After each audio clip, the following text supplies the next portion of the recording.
This is the Happy Hour Network. Pay attention, son. This is for your own good.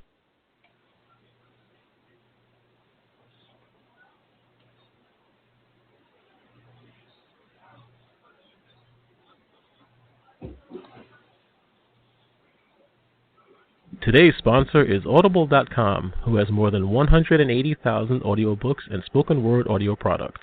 Get a free audiobook of your choice at www.audibletrial.com/late-night-parents. Why Audible? Audible content includes more than 180,000 audio programs from the leading audiobook publishers, broadcasters, entertainers, magazine and newspaper publishers, and business information providers. That's audibletrials.com/late-night-parents.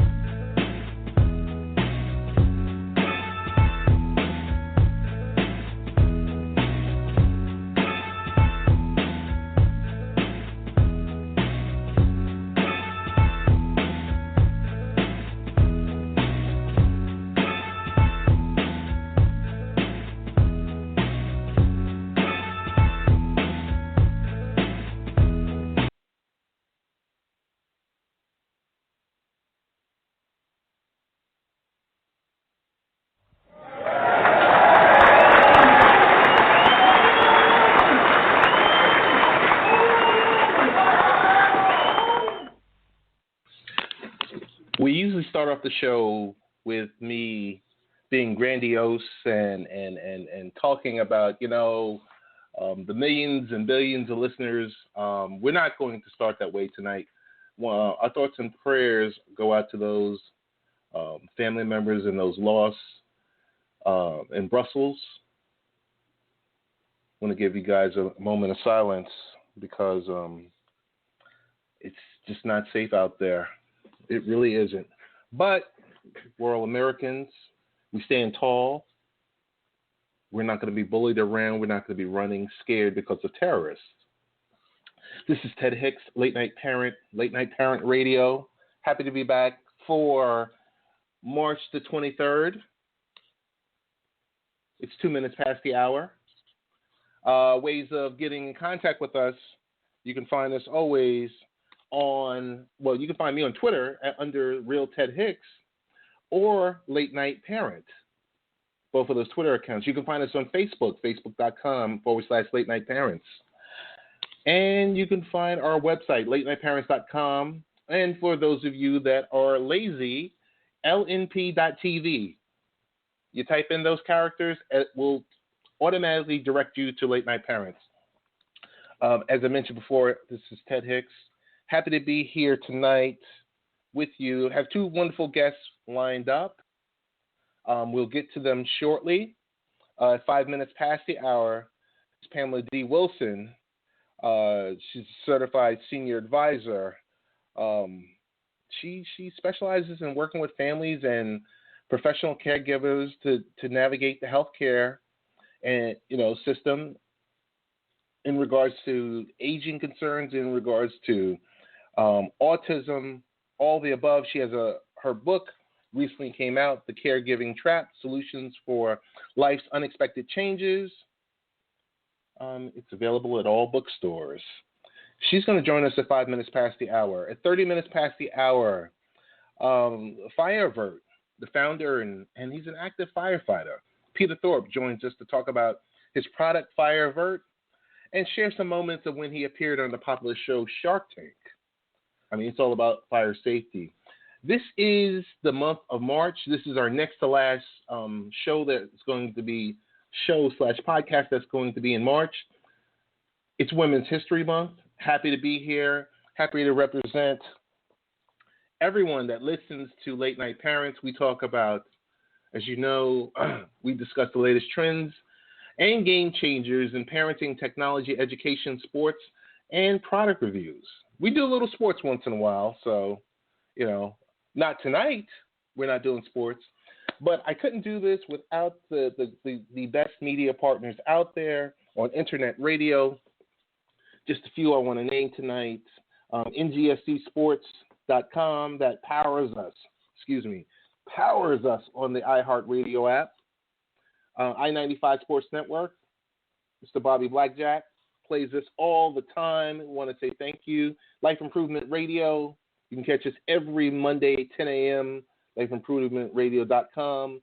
UNR1 Radio. My good friend Scott Price plays us every Thursday night, 8 p.m. Eastern Time. Arena Sports Network. They play us. ArenaSportsNetwork.com.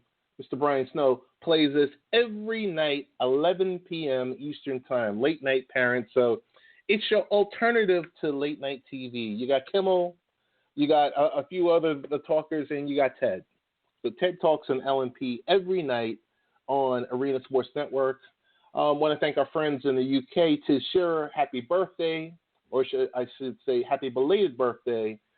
Tiz Shearer, XRP Radio in the UK, they play us several times a week. I want to thank our friends here near and far, Back Sports Pages, you name it. Our good friend Raheem from FSC Radio. I want to thank you guys because you allow my voice to be extended onto your networks, and I appreciate it. And I would be remiss if I didn't mention 9-0, the Underground Network, the Under.us plays us every Thursday and Saturday, 1 p.m. Eastern. Happy for all of you guys. I want to thank you once again for all that you guys do every week with airing Late Night Parents, whether in short form or in segment or in the hour podcast. So I've gotten through some things that we have to talk about. I know we have our guest in the queue. It's going to be about a minute longer. I want to let you guys know the home improvement, as I mentioned to our listeners about a month ago, we had a mild flood in my house. Everything is up to snuff. We're going back and forth with one of our providers who's going to install the hardwood floor, some last-second overruns, and all the above. So I will keep you informed on that. Was at the Barclays Center last night. Want to thank Mr. Joe Grandy from the BrooklynNets.com for the wonderful seats for myself and my friends. I want to thank you. I'll be back there this Saturday with the family to see the Nets play the Pacers. I guess we'll get right into it. Our first guest is Pamela Wilson. As I mentioned, she's an expert in the field of caregiving and has provided, excuse me one second. She's an expert in the field of caregiving and has personally helped thousands of families and professional caregivers since Y2K, year 2000, in her career as an advocate, a care navigator, and as an educator. Through her company, the Care Navigator, she's an advocate and service provider in the role of guardian, power of attorney, care manager, and transition specialist. I want to give Pam a warm welcome. Pam, how you doing? I am fabulous, thank you. How are you, Ted? Pretty good. Sorry you had to wait a couple of extra minutes. I just had to thank our radio partners that play the podcast. So, but I'm happy to have you here. Happy to have you here.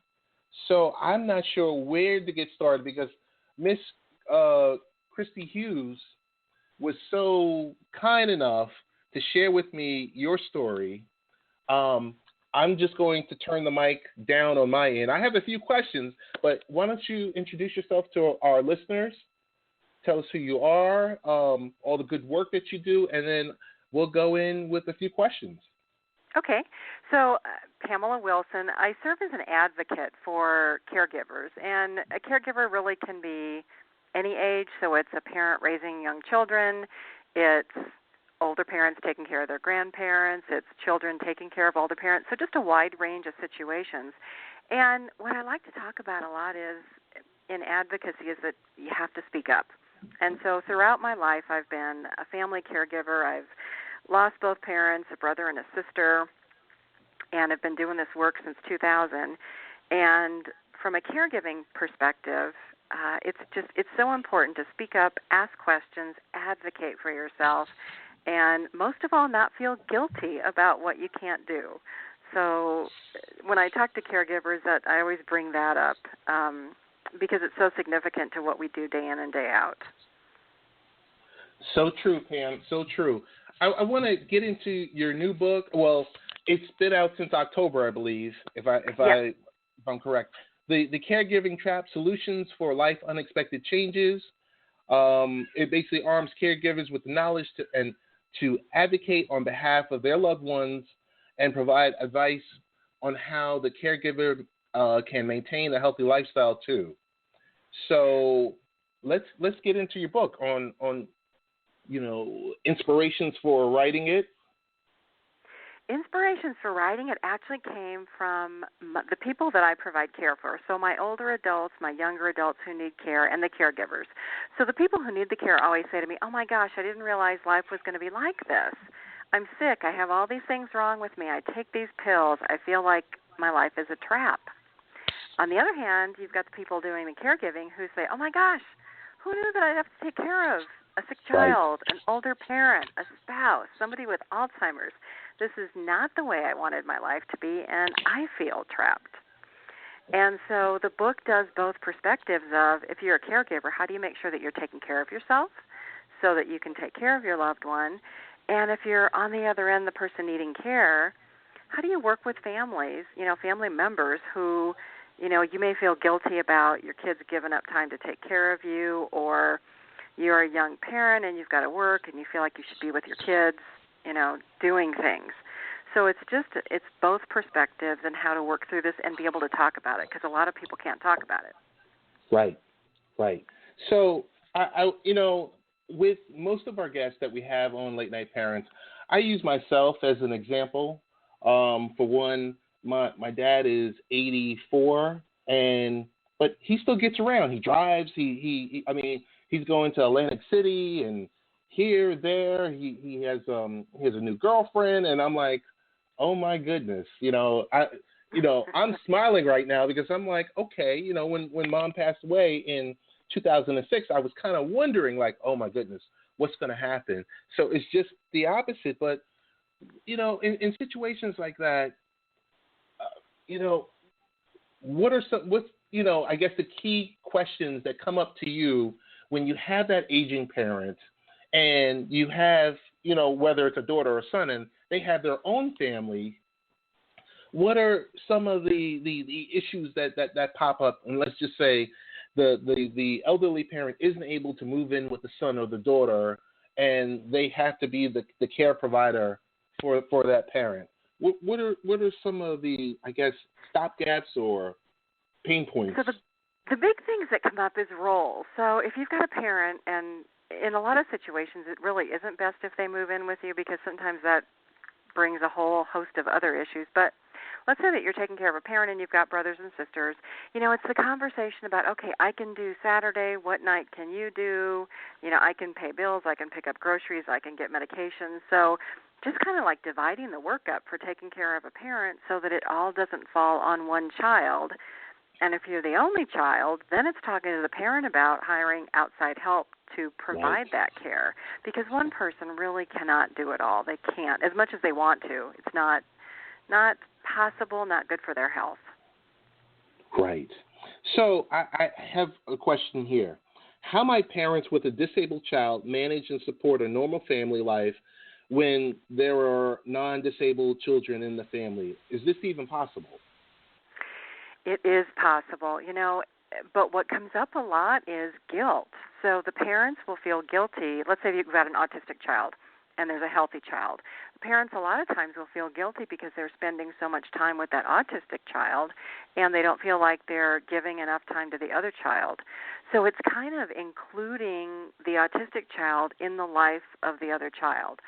And it's being honest and talking about it and saying, this is not it. We realize it's a difficult family situation. And, we realize that, sometimes we have to spend more time with, your sister or brother who's disabled.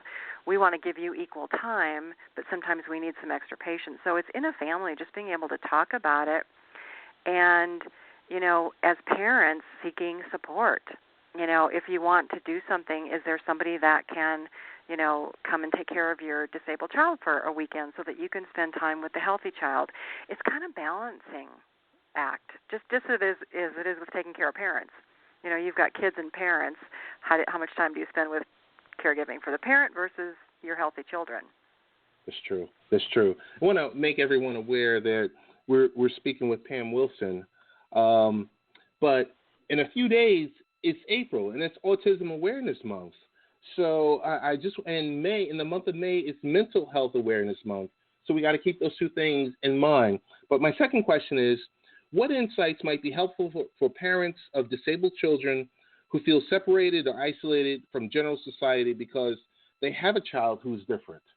The first thing is, don't let other people, and I don't want to say categorize because I hate to use that word, but the reality is you are going to lose some friends along the way. And if those people can't accept your life or accept your family the way it is, they're really not your friends. There's plenty of people out there who will be supportive and who will bend over backwards to be helpful and to embrace. So it's, in a sense, it's finding families similar to yours, because there are plenty of families out there with disabled children, with autistic children, who are more than happy to lend a hand, that you can embrace friendships with, become friends with. Sometimes it's just you've got to look around the corner to find those bright spots in life, and just don't give up. A lot of people will say, oh, well, you're just, you're stuck with that child. What a horrible thing to say to somebody. You're stuck with that child. Wow. So there's people on the outside who judge because they have no idea what the life of this family is like. And you've got to just ignore those people. Gotcha. So I guess my next question is, how might others view parents and disabled children whose behaviors may not be viewed as appropriate? I can liken that to older adults with Alzheimer's, okay? So children just say what they want. So do older adults with Alzheimer's. And so I have a friend who has a autistic child, and what they've come up with is the child's name is Taylor, so they call them Taylorisms. Okay. So Taylor will just say what she thinks. She will be walking down the street and say, man, that person's fat. Man, they're ugly. Man, they're this. Man, they're that. And, my friends used to be embarrassed, but now they just kind of look at each other and they're like, Taylor, So it's almost like within your family, you've got to accept it, and you've got to find the humor. Other people may not find the humor because they don't know the inside story. But as a family, you've got to be able to find the humor in all the crazy stuff that happens, because it's going to happen, and you don't want it to drive yourself crazy. You don't want to feel guilty about it. It's just, you have to be able to laugh sometimes about crazy things. Before I even ask my next question, I wanted to ask you, so for personal or professional experiences, could you give 5 tips for caregivers? Sure. So the first one is, and I'll go back to the one I just talked about, find the humor. You've got to find the humor in situations, regardless of how crazy they may be. And I'll give a quick example. I had an older client who had to give a urine sample. She couldn't do it. So we're like two ladies laughing in the bathroom, and she's saying, man, it's hell to get old. I used to be able to do this, and now I got to have you hold the cup. And we were laughing hysterically in the bathroom. So you've got to be able to find the humor in even the most crazy situations, because if you don't, you're going to lose your mind. The second one is you've got to be honest about the situation. A lot of people we can get to a point where we're in denial and we don't want to talk about things, or we're embarrassed, or it's like, oh my gosh, what if somebody finds out, I have an autistic child, or my parent has Alzheimer's. So it's just being honest with yourself and with your family and not hiding it. So I've had people with autistic children almost want to shelter the child from society, because they're like, well, if we take them out, what if somebody looks at them wrong or says something or whatever? We can't shelter our family members, and we shouldn't. It's, people should be able to be out in society, and if people don't accept them, then that's the other person's problem. It's not our family's problem. But that takes a little bit of courage, and so courage is the next one.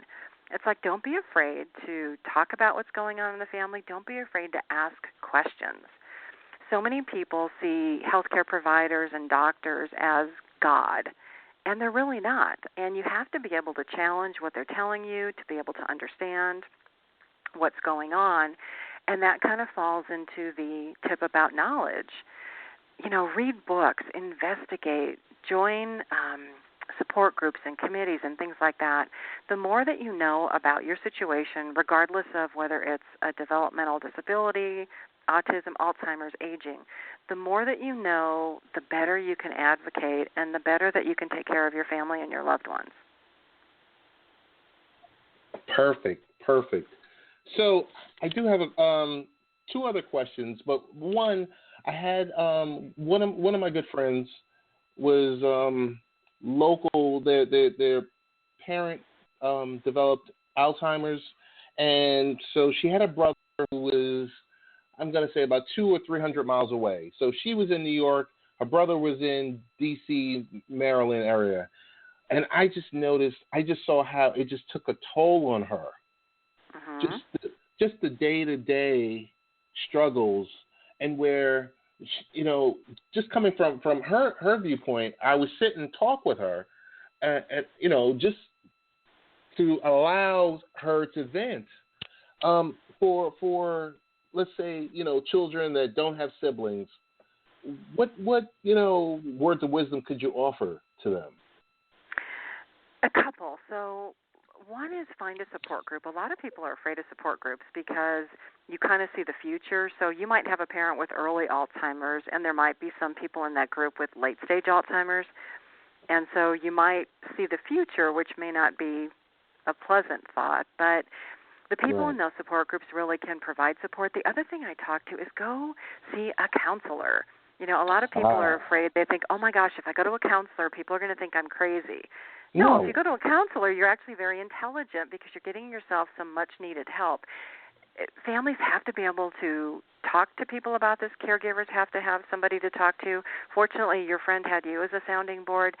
It's important to be able to talk about it and especially not feel guilty about it. So many caregivers are afraid to talk about it because they say, well, everybody will think I'm horrible if I say how difficult it is to take care of my parent. Right. You're not horrible. It's a tough job. It is. And you've got to find help somewhere. So true. So I guess my next question is, what single support contributes to the overall caregiving situation that many individuals and most families find difficult to accept?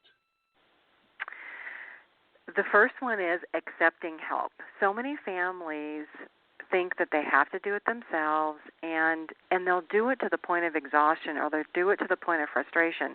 So just the ability to go ask for help and accept help, whether it's from a volunteer organization, a support organization like the Autism Society, the Alzheimer's Society, paying a caregiver to come once a week. For caregivers, it's the idea of accepting help and embracing that help. So many just don't want to do it. Or, if there's a financial issue, it's, okay, how are we going to pay for this? Medicaid exists. Some people are afraid of accessing public benefits. You cannot be afraid to get the help that you need. It's true. So I think my next to last question is, how might caregivers survive without compromising their own physical and mental health? Set boundaries. Most caregivers are horrible at setting boundaries. They will say yes to their own detriment. You will never hear a, no, I can't do that. And my goodness. As a caregiver, it's important to say, you know what?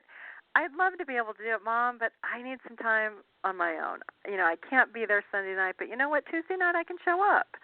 So you've got to be able to say no and set some boundaries to protect your own health and well-being. And caregivers do not do that. They're the worst. I tell you this much. I just received my copy of The Caregiving Trap, Solutions for Life, Unexpected Changes.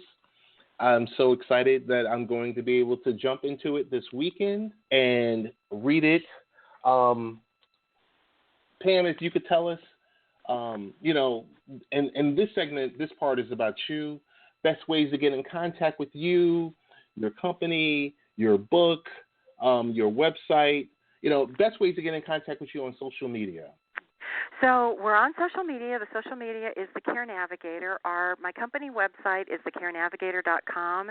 There also is a caregiver support website called thecaringgeneration.com, and you can find the book at thecaregivingtrapbook.com. And Pam, I want to give you a round of applause.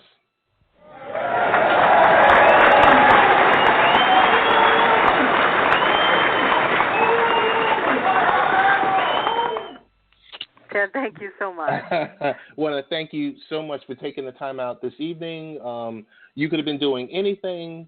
You could have been preparing for your next book, but you were spending time with us on Late Night Parents, so we want to thank you so much and look forward to speaking with you in the future. My pleasure. All the best to you and all your listeners. Thank you. Thank you. Bye-bye. And that was Pamela D. Wilson, certified senior advisor, specializes in family and professional caregiving, and helps to navigate healthcare and the aging concerns, Pam is an expert in the field of caregiving and has personally helped thousands of families and professional caregivers since 2000. I really enjoyed that interview. I want to get into really quick. At the start of the show, I talked about Brussels, what certain things that had happened within the last 24 to 48 hours with the terrorist attacks that were going on there. Wanted to also talk about there's a lot of death. Joe Garagiola, who recently passed away. And for the hip-hop environment, hip-hop crew, Phife Dawg from A Tribe Called Quest, it was announced today he passed away at the age of 45.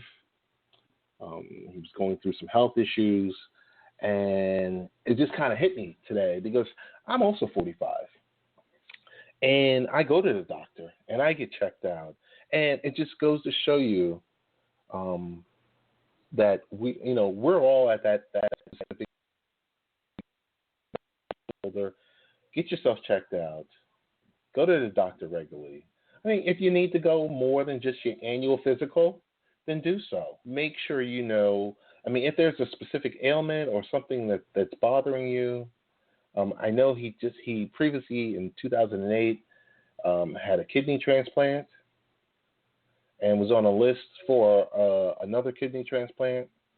So, I don't know. Very sad news. You go any forms of social media, you see, someone is referencing Phife Dawg. So that's something. That is really something. So with that, I think at 30 minutes past the hour, we have Mr. Peter Thorpe who's going to join us. We're going to take a brief break, and we'll be right back with you. I think we're going to have a promo from our friends at Audible. Audible is offering our listeners a free audiobook of your choice and a free 30-day trial membership. Just go to audibletrial.com/late-night-parents and choose from over 180,000 audio programs. Download a title free and start listening. It's that easy. Go to audibletrial.com/late-night-parents. That's audibletrial.com/late-night-parents and get started today. Why Audible? Audible content includes more than 180,000 audio programs from the leading audiobook publishers, broadcasters, entertainers, magazine and newspaper publishers, and business information providers. That's audibletrials.com/late-night-parents. And we're back. So it's almost 30 minutes past the hour. I believe we have Mr. Peter Thorpe, who's going to be joining us to talk about fire avert and a few other items he's going to talk about.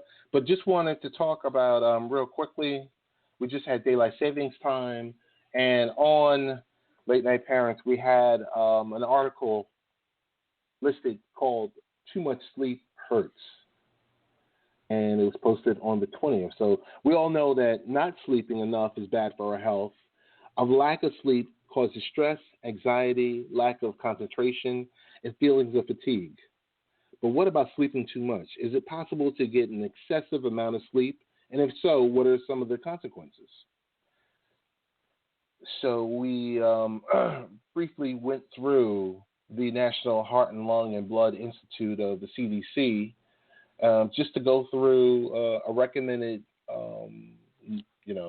amount of sleep per night.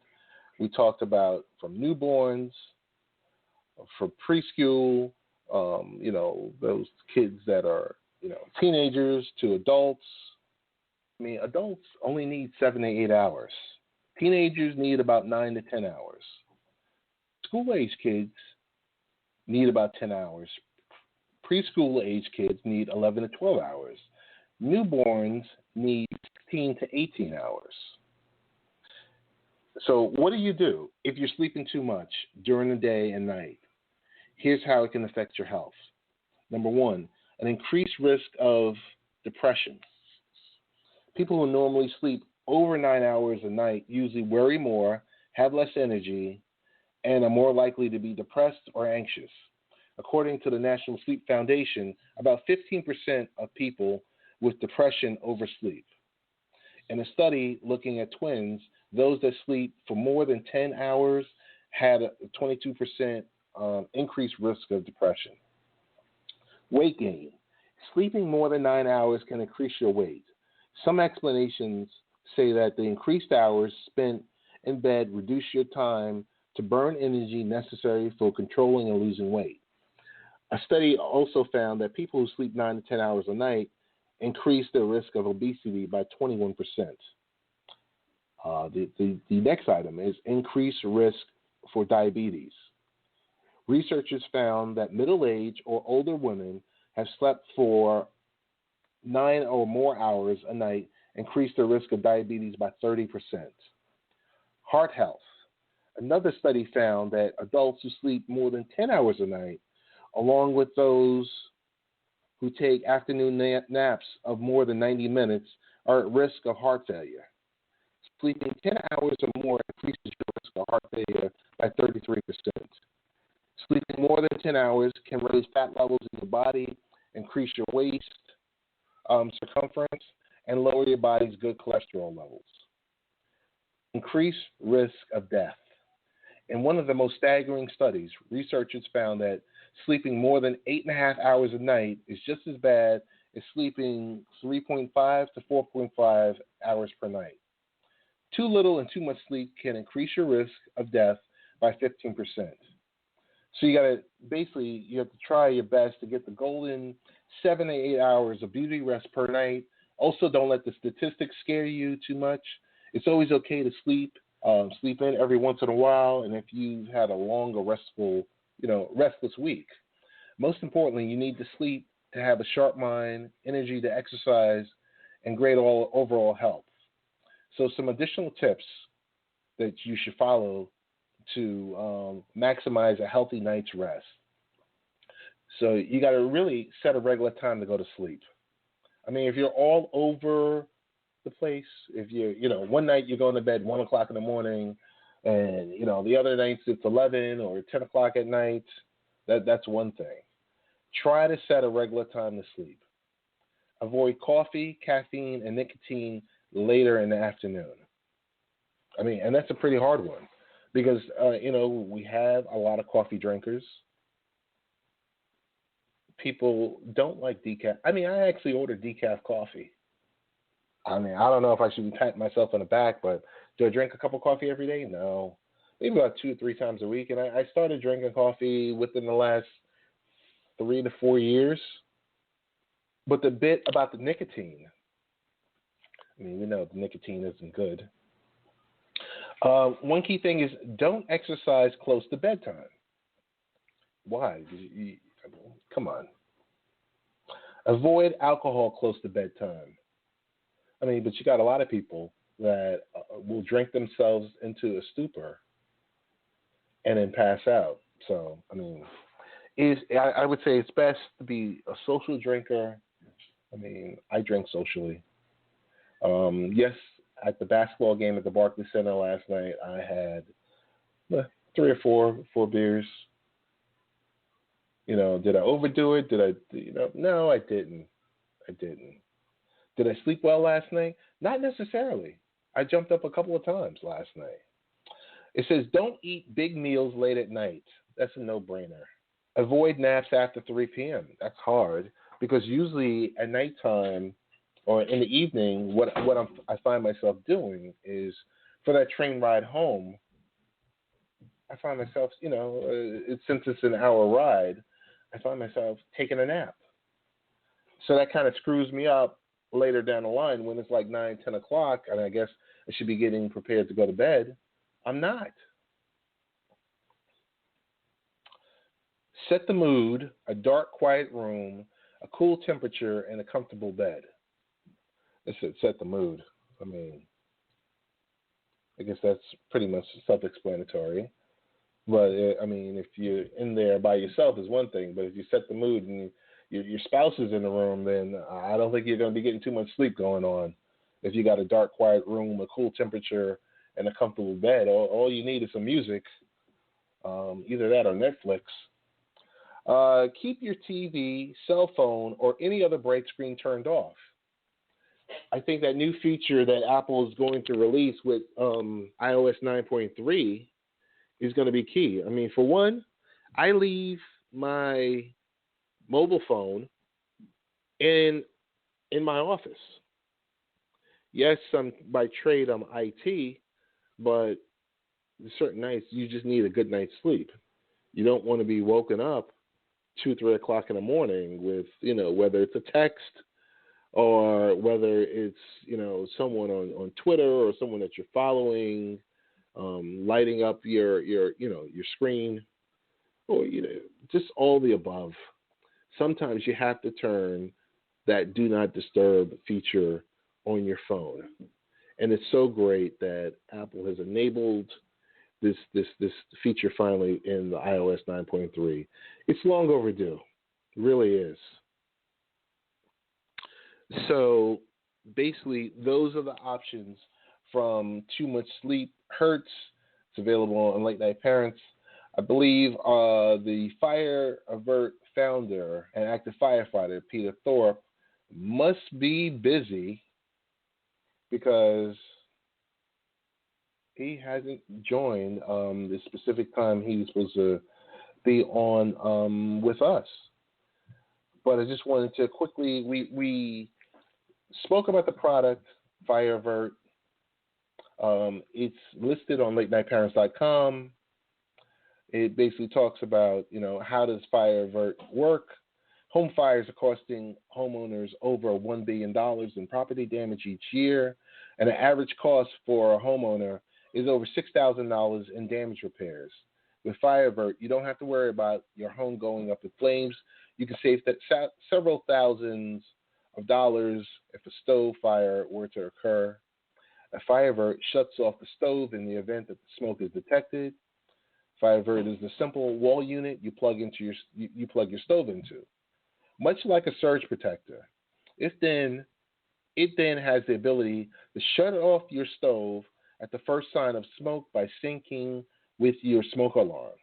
It's the only product on the market that prevents kitchen fires before they start, as there's always smoke before flames. So Fire Alert is designed only to cut power if the stove is on and the smoke alarm is sounding for at least 15 seconds. The good news is other noises such as loud voices, music, toys, and TVs will not trigger it. Product is especially important for safety and easy to install. I mean, you got to think about mostly if you have a senior citizen or a loved one, or a mom or a dad that lives alone, or there's a child like many who like to, they basically like to cook. Fire Alert gives the peace of mind to their families and caretakers while they step away for a moment, so your family members can take and add to these statistics of injuries. I mean, they don't have to add to the statistics of injuries and death. The best part of Fire Alert requires no tools or professional skills and is reusable. Maintenance free, doesn't expire. FireAvert comes with a 30-day money-back guarantee and has a 1-year warranty. The good people at FireAvert were kind enough to offer a promo code, and the promo code was SAFE2016. As I mentioned, it's available on Late Night Parents. So I'm glad we got to talk about our friends at FireAvert. Another option that I wanted to talk about is basically kids stuck to devices, wish you can turn the internet off. Well, you can now with KoalaSafe. So like many of us are parents, yes, we have our kids. And are your kids constantly on their devices? Of course. I mean, my kids have become glued to the iPad and the Chromebooks, and when I let them know their screen time is up, I'm usually met with a lot of complaints. I used to wish I could just turn off the internet. And you can. You just go down to the router and just unplug it, but then you're affected. But now with KoalaSafe, you can. KoalaSafe is a router with a wireless network that you would probably plug into your provider's router. So you would plug that into your provider's router. So like for me, I'm Verizon. I would take the router from KoalaSafe, plug it directly into the feed, and then from there, this is how you're going to control your internet. So KoalaSafe is a router with a wireless network. And also it's an app, and it can be scheduled to not only turn off the internet, but monitor the sites that your kiddos are looking at. That's super important. I can't mention how important that is. That if you're not smart enough, you have to get smart, and you can get smart by getting some of these type of tools, because you need to find out what sites are your kids visiting. I mean, whether it's MMA sites, whether it's other, inappropriate sites, adult-related material sites, you want to know, what are your children at?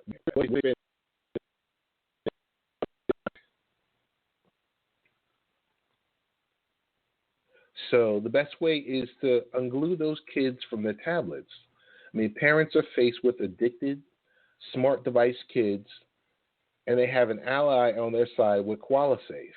So what you do is create a KoalaSafe moment right from the start by limiting online time for kids and gain some much-needed peace at home. KoalaSafe is a simple solution for endless hours of screen time on connected devices. KoalaSafe is a router with a wireless network that can be programmed to shut off, easily connect kids' devices to the network, and schedule when they should access the internet. When it turns off, children will know it's time to put down the device and head off to do something else. So there's no need for you to monitor their screen time or fight with your children to get off their devices. KoalaSafe is easy to use, family-friendly wireless access point, protects and manages all devices from one mobile device interface. You can set it up to turn it off at a specific time, block inappropriate sites and apps. And after seeing, my nephew become addicted to online games and seeing his sister battling, to manage screen time, the founder, Steve Pack, created a better way to help parents regain some screen time balance. And it's basically making your own KoalaSafe moment with the wireless network router. And it's available for only $99, believe it or not. I mean, I can't tell you. There's been so many stories, and I've mentioned so many times where I've met with either the youth in my church, or I've met with, different youth in the community to ask them about how they use their devices, how they're, I had to ask them. I said, do you know anything about cyberbullying? I've had to ask them, have you said anything provocative online to someone? to make someone, not feel comfortable. So it's really, it's the little things, but you got to really be smart. You got to be smart, and your kids are going to need this type of guidance. So I think it kind of really makes sense to get a device overall. I'm not even saying this specific device, but you need to get a device that will help you manage your children's screen time. Just really want to get in quickly because before we blink our eyes, it's going to be April. Today I received my tax software. It's time for Ted the accountant to jump in there to do the taxes for the family. And, the question came up, are you overlooking these tax tips? Whether you're a small business owner or corporate executive or a professional looking to retire soon, you don't want to leave potential tax deferrable options by the wayside.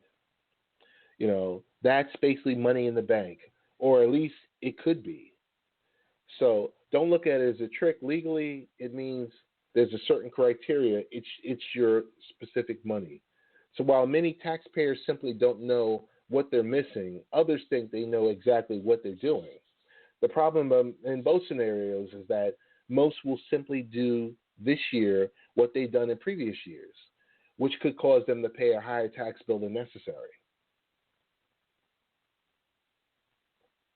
Here's some our good friend Brian Chadik, a veteran financial planner and author of 10 Financial Strategies for the Smart Investor, says there are several areas to explore in saving money on taxes this year.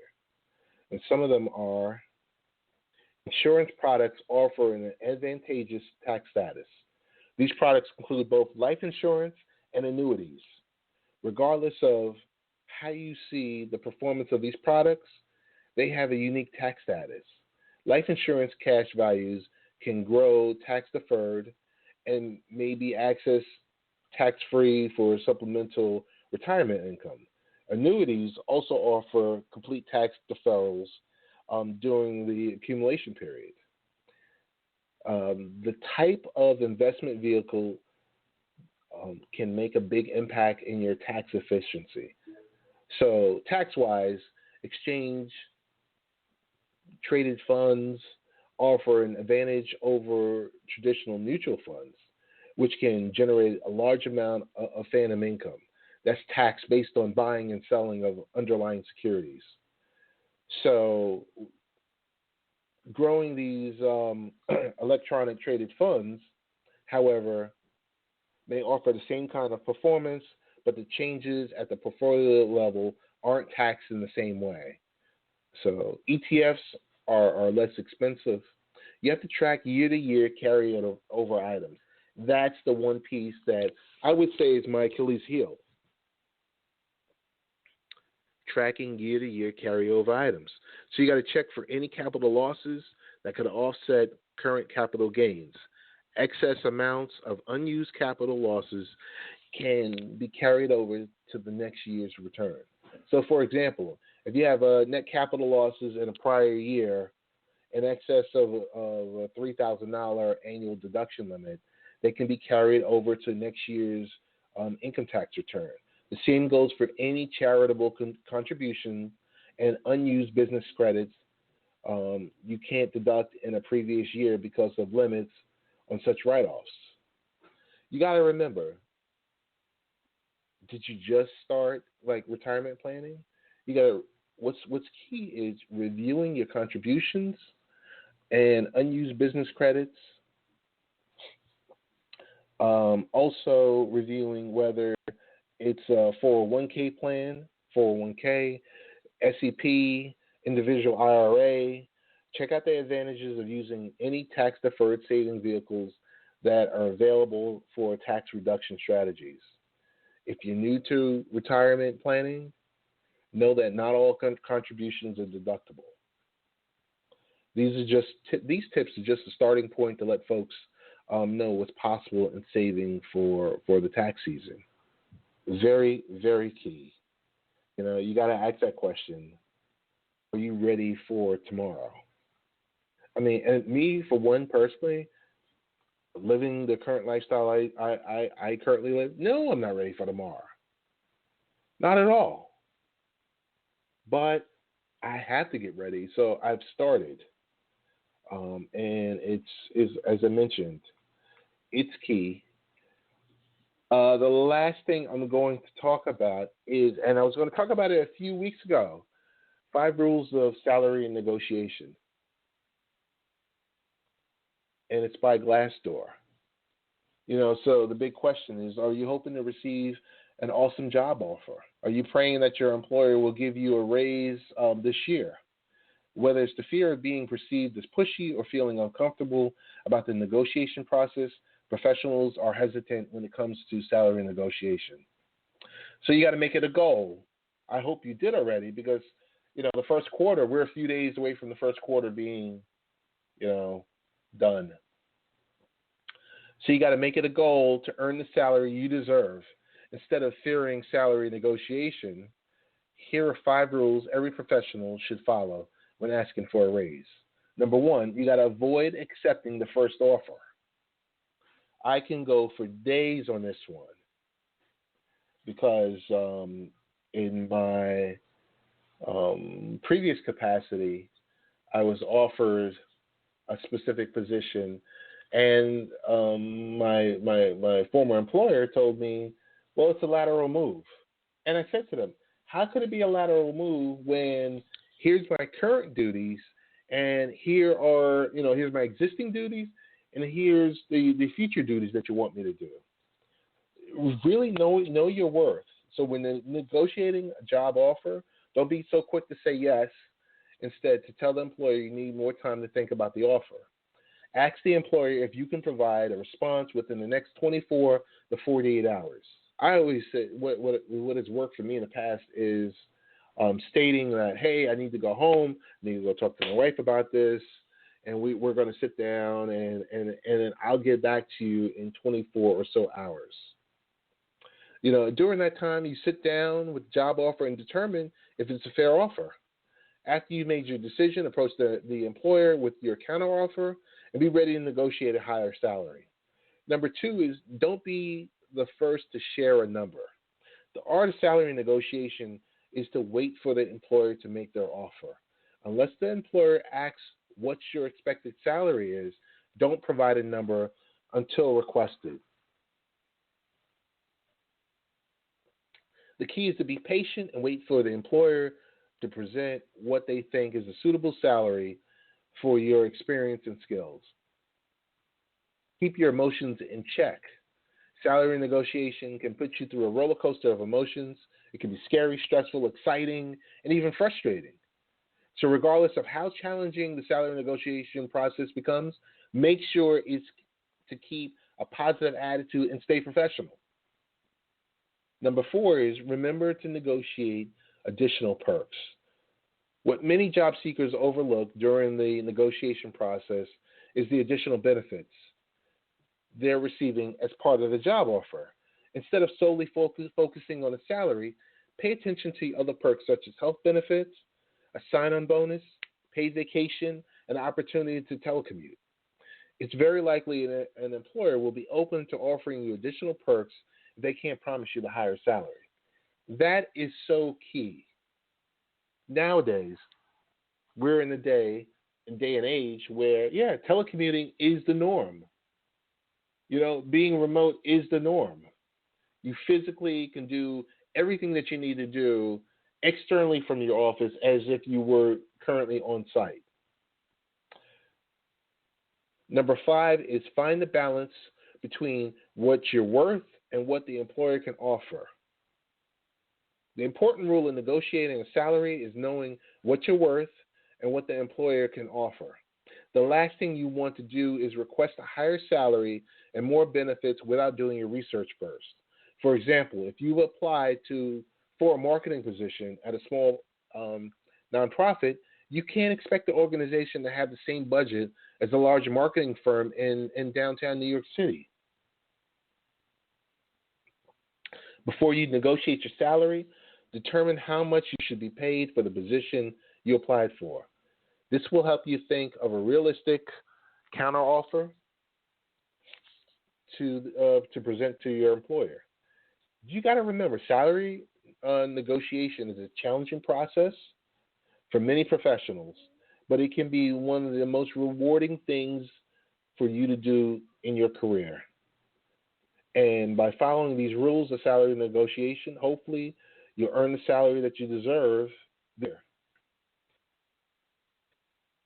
I had to improvise because Peter Thorpe, I'm sure he's must have been a scheduling conflict, but as always, glad to be here with you.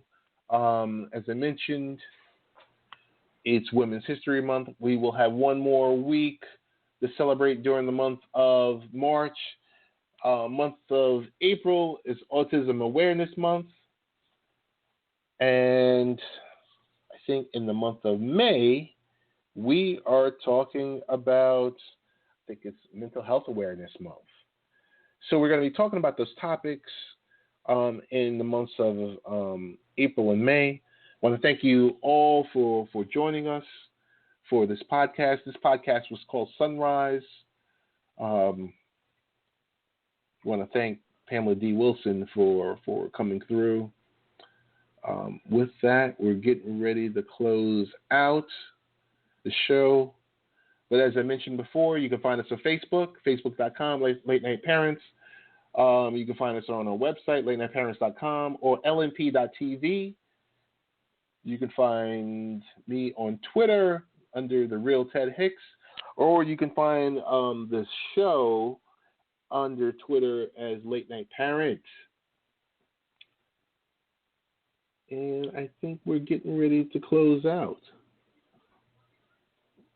And I am choosing They Reminisce Over You for Those Lives Lost, Near and Far. I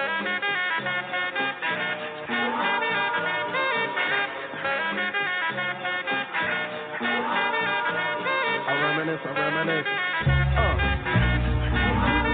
Yeah.